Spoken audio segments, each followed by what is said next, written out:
2026年台湾灯会前后后加起来呢，拢总是有13天，写1360万的这个观光的人次。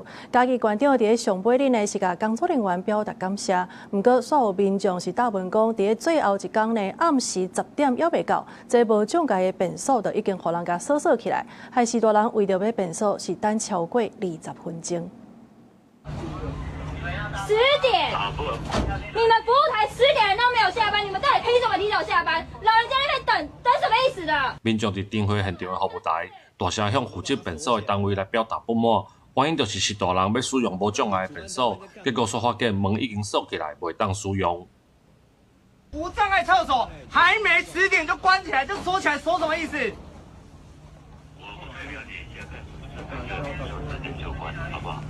而且说起来就算了，到现在几分了，还没有人来开门，找不到一个负责的人。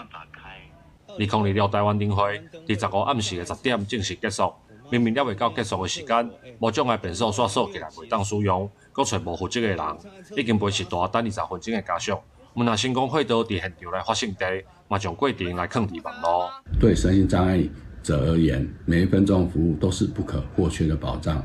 那本次导致老人家以及行动不便的朋友无法使用，我代表环保局在此向大家致上最诚心的歉意。县政府表示，变数开放的时间是到10点，因为现场的作业人员提早变数刷到离开，所以才将无障碍变数锁起来。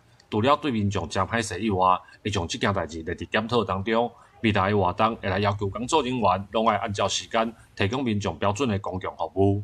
记者林慧婷，嘉义报道。